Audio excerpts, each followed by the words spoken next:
है रज़ाए ज़ाते बारी अब रज़ाए क़ादियाँ।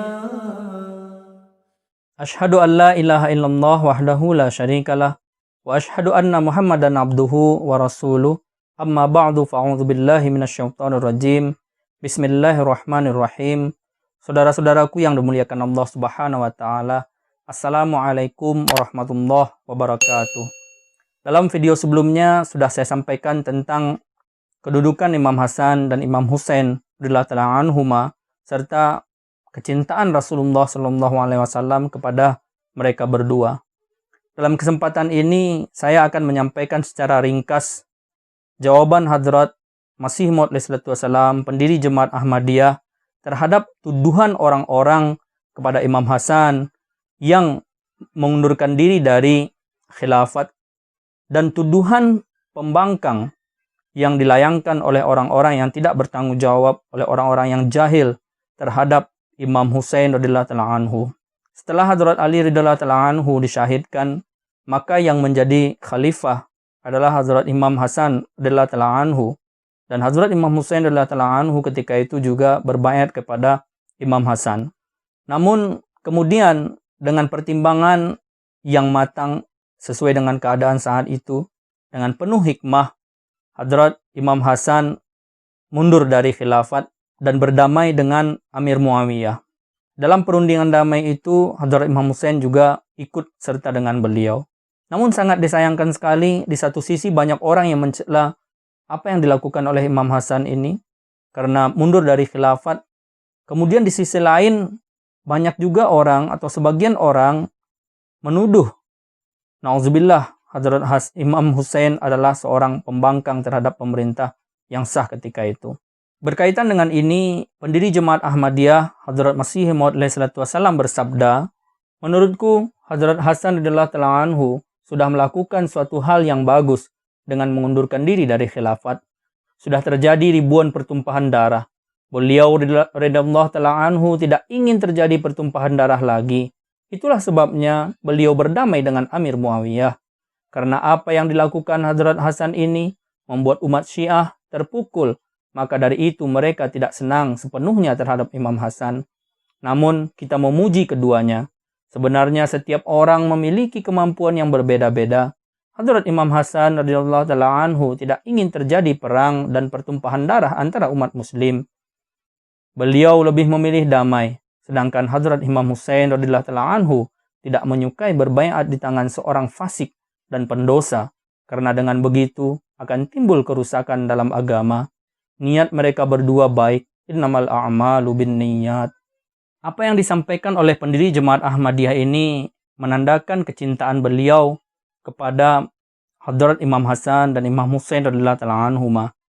Dari beliau kita mengetahui bahwa apa yang sebenarnya terjadi ketika itu, dan kita juga mengetahui tuduhan yang dilayangkan terhadap Imam Hasan dan Imam Husain tidaklah berdasar sama sekali.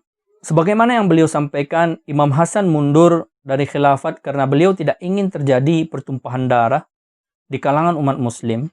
Dan seperti yang sudah saya sampaikan sebelumnya, bahwa pengunduran diri beliau dari khilafat ini mengandung hikmah yang sangat dalam. Yakni pengunduran diri beliau sesuai dengan apa yang dinubuatkan oleh Rasulullah SAW.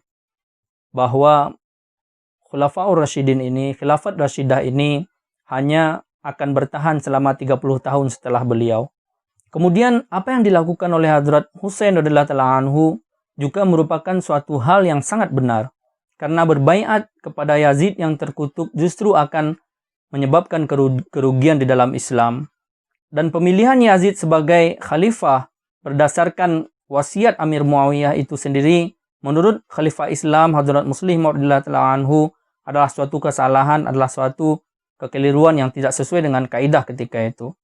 Nah, Hadrat Imam Husain radhiyallahu ta'ala anhu menentang kebatilan. Jadi, kedua imam ini benar pada tempatnya masing-masing. Tetapi apa yang dilakukan oleh orang-orang terkutuk ini terhadap Imam Husain radhiyallahu ta'ala anhu adalah suatu perbuatan yang tak bisa diampuni, adalah suatu perbuatan yang tidak bisa ditolerir, perbuatan yang sangat terkutuk. Hadrat Mirza Bashir Ahmad radhiyallahu ta'ala anhu menulis, suatu kali di dalam bulan Muharram, pendiri Jemaat Ahmadiyah, Hadrat Masih Maud alaihi salatu wassalam, sedang berbaring di carpai. Carpai itu sejenis dipan. Beliau memanggil putri beliau, Sayyidah Mubarakah Begum Sahibah, dan putra beliau, Mubarak Ahmad marhum. Beliau bersabda kepada mereka, mari ke sini, aku akan menyampaikan kepada kalian, aku akan perdengarkan kepada kalian tentang Muharram, tentang kisah Muharram.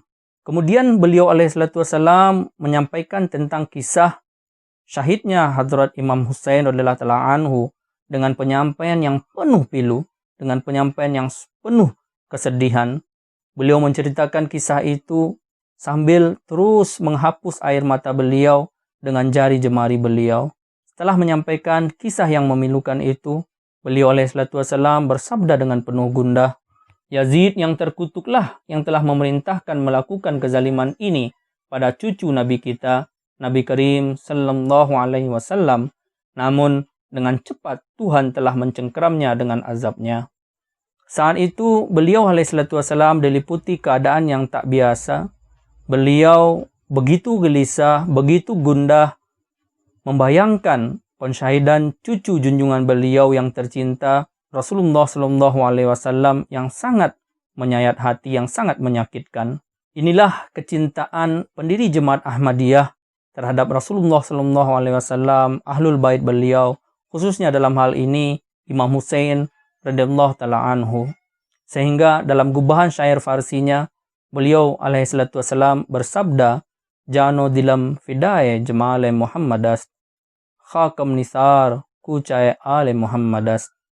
Nyawa dan hatiku setia pada nabiku Muhammad Rasulullah sallallahu alaihi wasallam, dan debu-debu tubuhku kukurbankan untuk lorong-lorong keluarga nabiku Muhammad Mustafa sallallahu alaihi wasallam. Allahumma salli ala Muhammad wa ali Muhammad kama sallaita ala Ibrahim wa ali Ibrahim wa barik wa sallim innaka Hamidum Majid.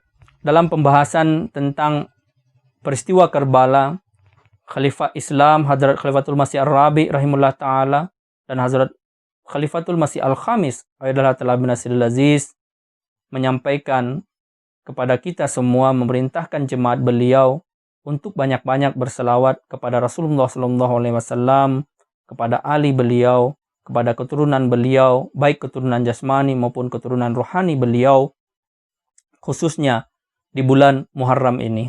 Beliau menyampaikan bahwa orang-orang, saudara-saudara muslim yang lain mungkin memperingati kesedihan ini, kepiluan ini dengan cara mereka masing-masing, tetapi kita Jemaat Ahmadiyah sebagai pengikut sejati Rasulullah SAW dan pencinta sejati beliau serta ahlul bait beliau memperingati kesedihan ini dengan cara menyampaikan selawat sebanyak-banyaknya kepada beliau dan ahli beliau, baik ahli atau keturunan secara jasmani maupun rohani, sebagai obat pelipur lara bagi kita atas kejadian yang sangat memilukan ini. Sekarang bagaimana kisah peristiwa Karbala, yakni peristiwa syahidnya Hadrat Imam Husain radhiyallahu ta'ala anhu, dan bagaimana Allah Subhanahu wa taala membalas orang-orang terkutuk, khususnya Yazid yang bertanggung jawab atas apa yang terjadi terhadap Imam Husain di padang Karbala. Simak penjelasannya pada video selanjutnya. Insyaallah ta'ala akan saya bahas dalam video selanjutnya. Wabillahi taufik wal hidayah. Assalamualaikum warahmatullahi wabarakatuh.